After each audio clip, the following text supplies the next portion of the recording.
యజ్ఞాలు యాగాలు చేసినప్పుడు శుక్రాచార్యుడు ఆయన శిష్యులు వచ్చి ఈ యజ్ఞాలను భగ్నం చేసి లోక కళ్యాణం జరగొద్దని రక్త మాంసాలను ఆ యాగంలో వీళ్ళు నెయ్యి పండ్లు ఫలాలు వీళ్ళేస్తే పైనుంచి వాళ్ళు రక్తం మాంసాలు అందులో పోస్తారు.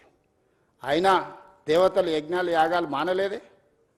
ఆ మారీచుడే కదా సీతమ్మను ఎత్తుకుపోవడానికి రావణాసురుడి మేనమామ మారీచుడు.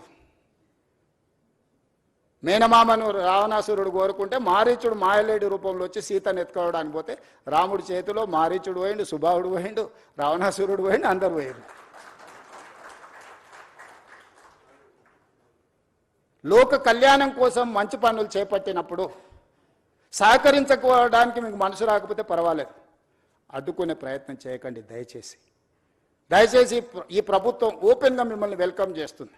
రేపు శాసనసభలో కూడా ఇది చర్చకు పెడతాను. శాసనసభలో మీరు వీలైనంత మేరకు సలహాలు సూచనలు ఇవ్వండి ముందుకెళ్ళడానికి. ఇంకా మీకున్న అనుభవాన్ని మీరు ప్రపంచంలో చాలా చదువుకొని వచ్చారు, గొప్ప గొప్ప యూనివర్సిటీలలో చదువుకున్నామంటూ. నేను గవర్నమెంట్ స్కూల్లోనే చదువుకొని వచ్చిన, నేను గవర్నమెంట్ స్టూడెంట్ని. నేను ప్రభుత్వ పాఠశాలలో చదువుకున్న మధ్యతరగతి వ్యవసాయ కుటుంబం నుంచి వచ్చిన వాడిని. నేను చూసి నేర్చుకున్నది అమలు చేయడానికి ప్రయత్నం చేస్తున్నా. నాకు గొప్ప విద్యలేం రావు, కానీ చూస్తే నేర్చుకోగలిగిన తెలివితేటలు ఉన్నాయి నాకు. అందుకే ప్రపంచంలో ఉన్న అభివృద్ధిలో నేను చూసి వచ్చిన. సేయింగ్ ఇస్ బిలీఫ్ అంటారు, నకల్ మారనేకి లియే అకల్ రహనా అంటారు. ఇన్ని ప్రాజెక్టులను చూసినాము, కనీసం వాటి నకలు కొట్టినా కూడా ప్రపంచంలో ఒక గొప్ప అద్భుతమైన కట్టడాన్ని మనం కట్టవచ్చు. దీనికోసం పెద్దగా సైంటిస్ట్ కావాల్సిన అవసరం లేదు, కామన్ సెన్స్ ఉంటే సరిపోద్ది. అది కూడా లేకుండా మాట్లాడితే ఇంకా నేను చేయగలిగింది ఏముంది, జాలిపడడం తప్ప. నాకున్న అవకాశం ఏంది, మీరందరు సలహా చేయండి, మీరందరు తీర్మానం చేయండి. వద్దు ఈ ప్రాజెక్ట్ ఆపేద్దామంటే I don't have any issues.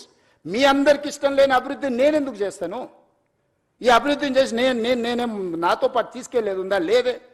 RTGS కూడా లేదు పైకి పోయినప్పుడు ట్రాన్స్ఫర్ చేసుకోవడానికి. పోస్ట్ డేటెడ్ చెక్స్ ఇచ్చినా కూడా పైన పోయినాక ఎన్కాష్ చేసుకోవడానికి ఏం లేదు. ఏం చేసినా ఇక్కడనే వదిలేళ్ళాలి, ఏం సంపాదించినా ఇక్కడనే వదిలేళ్ళాలి. మీరు అందరు ఎవరన్నా ఏమన్నా ఫెసిలిటీ ఉంది భవిష్యత్తులో వస్తుంది అనుకుంటారేమో. చంద్రమండలం పోవడానికి అవకాశం ఉంది కాబట్టి సంపాదించింది పైకి పోయినప్పుడు ఆర్టీజీఎస్ కింద బదిలీ చేసుకోవచ్చు అని. I don't think so. A technology వచ్చినా అది అసాధ్యము. మనం చేసిన మంచి ఇక్కడే ఉంటుంది, మనం చేసిన చెడు ఇక్కడే ఉంటుంది. కాకపోతే మంచికైనా చెడుకైనా నేను మంచికి ప్రతినిధిని కావాలనుకుంటున్నా. రెండు మంచి పనులు చేయడం ద్వారా ఈ సమాజానికి ఉపయోగపడితే నాకు ఇచ్చిన అవకాశాన్ని సార్థకత చేకూరుతుంది అని యంగ్ ఏజ్లో ఒక వ్యవసాయ కుటుంబం నుంచి గ్రామీణ ప్రాంతంలో నుంచి చదువుకొని వచ్చిన నాకు ప్రజలు ఇంత ఒక గొప్ప అవకాశాన్ని ఇచ్చారు. తెలంగాణ రాష్ట్రానికి 2వ ముఖ్యమంత్రిగా. చాలామందికి రాజకీయాలలో ఉండే వాళ్ళకి సర్పంచ్ నుంచి పార్లమెంట్ వరకు ఉన్న ప్రతి ఒక్కరికి ఒక ఆలోచన ఉంటుంది, ఒక్కసారైనా ముఖ్యమంత్రి అయితే బాగుండని.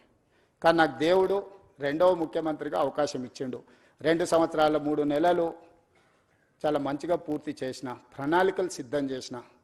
దేవుడిచ్చిన అవకాశాన్ని నేను వృధా చేయదలుచుకోలే. నేను స్ట్రాంగ్ ప్రాక్టీసింగ్ హిందూ. నేను ఫిలాసఫీని నమ్ముతా, కర్మ సిద్ధాంతాన్ని నమ్ముతానే. I respect other religions, but I follow my religion. నేను ప్రాక్టీసింగ్ హిందూని. ప్రాక్టీసింగ్ హిందూ అని అంటే కర్మ సిద్ధాంతాన్ని, మంచిని మంచు చెడుని చెడు అనడమే ప్రాక్టీసింగ్ హిందూ యొక్క లక్షణం.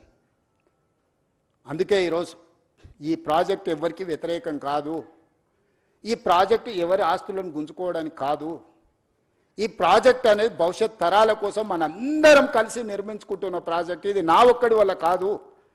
ఇలా పవర్ పాయింట్ ప్రజెంటేషన్ చేయడానికి ఎన్నో రాత్రులు, ఎన్నో గంటలు, ఎంతోమంది ప్రయత్నం చేస్తే ఆ డీటెయిల్ ప్రాజెక్ట్ రిపోర్ట్ ఈరోజు సిద్ధం చేసినాము. దీన్ని ముందుకు తీసుకెళ్లాలంటే కూడా ఆర్థికంగా అన్ని రకాలుగా మీరందరూ సహకరిస్తేనే ఇది సాధ్యమవుతుంది. ఔటర్ రింగ్ రోడ్ ఎటు నుంచి అటు పోయినా 160 కిలోమీటర్ల 80 కిలోమీటర్ల యావరేజ్, 70 కిలోమీటర్లు ఒక సైడ్, ఇంకో సైడ్ 91 కిలోమీటర్.